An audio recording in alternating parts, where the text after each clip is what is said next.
2024 পড়ালাম হচ্ছে treatment of jaundice. তো first line treatment কি বললো, ফটোথেরাপি হচ্ছে ফার্স্ট লাইন ট্রিটমেন্ট। এখানে হচ্ছে যে লাইটটা কি করা হয়, অ্যাপ্লাই করা হয় চাইল্ডের উপরে। এবারটা কি করে, কনভার্ট করে যে আনকনজুগেটেড বিলিরুবিনে, সেটা কি করে যে কনজুগেটেড বিলিরুবিনে কনভার্ট করে। এখানে যে লাইটটা ইউজ করা হয় সেই লাইটটা হচ্ছে যে ফ্লুরোসেন্ট লাইটার ইউজ করা হয়। এই লাইটটা হচ্ছে যে blue green light most common use করা হয়। এবার এই লাইটটা হচ্ছে দু ধরনের ওয়েভলেন্থ, একটা হচ্ছে ওয়েভলেন্থ আর একটা হচ্ছে ইরেডিয়েন্স। যে হচ্ছে ওয়েভলেন্থটা হচ্ছে যে 460 থেকে 490 ন্যানোমিটার থাকে। ইরেডিয়েন্সটা হচ্ছে যে 30 বা 30-এর বেশি হচ্ছে মাইক্রোওয়েভ পার সেমি স্কয়ার পার ন্যানোমিটার থাকে। দেন হচ্ছে যে এই লাইটটাতে হচ্ছে যে 6টা লাইট থাকে। কটা থাকছে, যে 6 লাইট প্রেজেন্ট থাকে। 4টা হচ্ছে ব্লু লাইট আর 2টো হচ্ছে হোয়াইট লাইট থাকছে। এবং হচ্ছে যে সব থেকে মোস্ট ইম্পর্টেন্ট জিনিস যেটা হচ্ছে যে ডিস্টেন্স হচ্ছে বিটুইন ল্যাম্প অ্যান্ড বেবি, যে বাচ্চা থাকে আর হচ্ছে ল্যাম্প থাকে তার থেকে যে ডিস্টেন্সটা থাকে সেটা হচ্ছে 45 সেন্টিমিটার ডিস্টেন্স থাকতে হবে। আর বাচ্চাকে ফটোথেরাপিতে দেওয়ার সময় অবশ্যই কী করতে হবে, আই আর জেনিটাল এরিয়া হচ্ছে কি কভার করে রাখতে হবে। কারণটা কি, এটা কি করে যে বাচ্চার হচ্ছে যে ব্লাইন্ডনেস আর ইনফার্টিলিটি হয় সেটা কি করে, প্রিভেন্ট করে। দেন হচ্ছে মেকানিজম অফ ফটোথেরাপি। ফটোথেরাপিতে কী থাকে, ফটোথেরাপিতে ফটো আইসোমেরাইজেশন থাকে। এখানে হচ্ছে দুভাগে ভাগ করা হয়, একটা হচ্ছে কনফিগারেশনাল আর একটা হচ্ছে স্ট্রাকচারাল। এখানে হচ্ছে যে স্ট্রাকচারাল যেটা থাকছে সেটা হচ্ছে যে বিলিরুবিনটা কী করছে, যে কনভার্ট করছে লুমিরুবিনে, যেটা হচ্ছে কি। আর লুমিরুবিন কি হচ্ছে যে ওয়াটার সলিউবল হচ্ছে, এখানে লিপিড ইনসলিউবল, তাহলে কি হচ্ছে যে ইজিলি এক্সট্রেক্ট আউট হয়ে যাচ্ছে। আরেকটা যেটা লিখেছি সেটা অতটা ইম্পর্টেন্ট না, লেস্ট কমন ইউজ করা হয়, যেটা হচ্ছে যে ফটো অক্সিডেশন। দেন হচ্ছে সাইড এফেক্ট, যে বাচ্চাকে ফটোথেরাপি দিলে কী কী সাইড এফেক্ট বা কী কী অসুবিধা হয়। সাইড এফেক্ট হচ্ছে যে ডিহাইড্রেশন, যে ফ্লুইড থাকে সেটা ডেফিসিট হয়। হাইপারথার্মিয়া মানে টেম্পারেচার কী করে, ইনক্রিজ হয়, বাড়ানো হতে পারে পেশেন্টের ক্ষেত্রে। আর একটা সিনড্রোম যেটা লিখেছি সেটা হচ্ছে যে bronze baby syndrome. Bronze baby সিনড্রোমের ক্ষেত্রে কী হয়, যে grey brownish discolouration of the skin, যে স্কিনটা থাকে সেটা কী ধারণ করে, যে গ্রে ব্রাউন কালার হচ্ছে ধারণ করে। কিসের জন্য হয়, ডিউ টু হচ্ছে যে ডিপোজিশন অফ দ্য প্রোটিন, যে প্রোটন কটা থাকে তার হচ্ছে যে ডিপোজিশনের ফলে কী হচ্ছে যে ব্রোঞ্জ বেবি সিনড্রোম হচ্ছে দেখা যাচ্ছে। এগুলো গেল কি, যে ট্রিটমেন্টের মধ্যে গেল কি, যে ফার্স্ট লাইন ট্রিটমেন্ট করেছি কীভাবে ফটোথেরাপিটা হচ্ছে। এবার হচ্ছে নার্সিং রেসপন্সিবিলিটি, যে একজন নার্স হিসেবে কী কী হচ্ছে রেসপন্সিবিলিটি থাকবে। এখানে হচ্ছে যে কভার আই অ্যান্ড হচ্ছে জেনিটাল এরিয়া, জেনিটাল এরিয়ার আইটাকে কি কভার করে রাখতে হবে। আর যতটা পসিবল হচ্ছে যে কী করতে হবে, যে এক্সপোজ করে রাখতে হবে লাইটের কাছে। আর হচ্ছে প্রোভাইড কী করতে হবে, যে ব্রেস্ট ফিড করতে এভরি 2 আওয়ারলি কী করতে হবে, ব্রেস্ট ফিড হচ্ছে যে প্রোভাইড করতে হবে।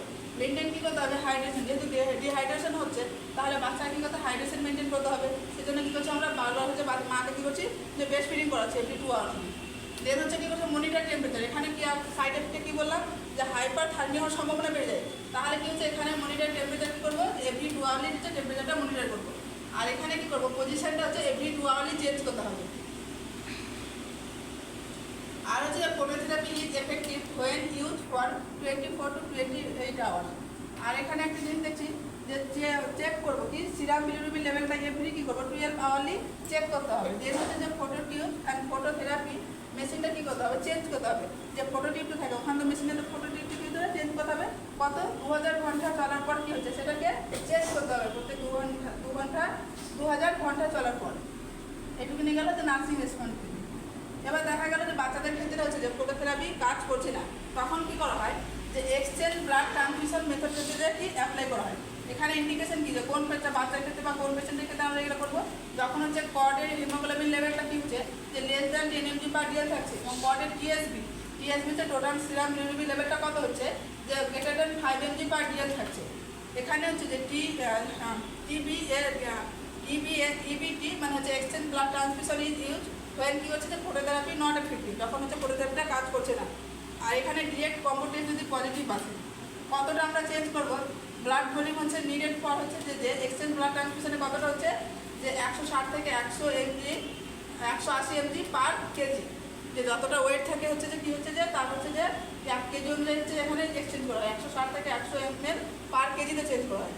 দেখা গেল হচ্ছে যে কি 2.5 কেজির একটা বাচ্চা আছে, তাহলে কী হচ্ছে যে এখানে কি হচ্ছে 2.5 দিয়ে গুণ করতে হবে, অতটা ব্লাড কিন্তু হচ্ছে ট্রান্সফিউশন করতে হবে। ভেন ইউজ করা হয় কী করে, এখানে হচ্ছে যে আম্বেলিকাল ভেন ইউজ করা হয়। এবার মেথড, এখানে হচ্ছে যে একটা মেথড মেনটেন করা হয়, সেটা হচ্ছে পুশ আর পুল মেথড। পুশ হচ্ছে মানে দেওয়া, পুল হচ্ছে যে উইথড্র করা। পুশ পুল মেথড হচ্ছে যদি 5 থেকে 10 ml যখন দিই তখন হচ্ছে যে 16 to 90 সেকেন্ড হচ্ছে সময় লাগে, মানে যে 5 থেকে 10 ml যখন দেবে 60 থেকে হচ্ছে 90 সেকেন্ড সময় লাগে। উইথড্র করে এতে কী হচ্ছে, যে 5 থেকে 10 ml যখন দিচ্ছে তখন হচ্ছে 15 থেকে 20 সেকেন্ড সময় লাগছে।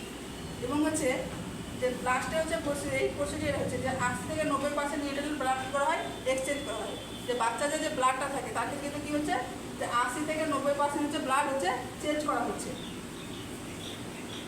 এবার হচ্ছে কমপ্লিকেশনের ক্ষেত্রে দেখা যায় যে হাইপোক্যালেমিয়া দেখা যায়, কারণ ওন ব্লাড হচ্ছে ইউজ করা হচ্ছে বলে। এটা প্রিভেন্ট করার জন্য আমরা কী করছি, নিউ ব্লাড ইউজ করছি। আর একটা হচ্ছে দেখেছি যেখানে যে হাইপোক্যালসিয়ামে কী করে যে অ্যান্টিকগুলেন্ট থাকে সোডিয়াম সাইট্রেট, সেটা কী করে যে ফ্রি রেডিক্যাল ক্যালসিয়ামটা কী করে বাইন্ড করে হাইপোক্যালেমিয়া করে। এখানে কী করে প্রিভেন্ট করার জন্য কী করে যে 0.5 ml ক্যালসিয়াম গ্লুকোনেট দেওয়া হয়। আফটার যখন হচ্ছে যে 50 ml ব্লাড চালানো হয় তারপরেই কিন্তু হচ্ছে ক্যালসিয়াম গ্লুকোনেটটা দেওয়া হয়। ক্লিয়ার এটুকুনি? বুঝতে অসুবিধাটা? দেন হচ্ছে যে ট্রিটমেন্ট হচ্ছে ড্রাগ অফ চয়েস কি হচ্ছে যে ফেনোবারবিটান দিচ্ছে। ফেনোবারবিটান হচ্ছে একটা অ্যান্টি এপিলেপটিক ড্রাগ।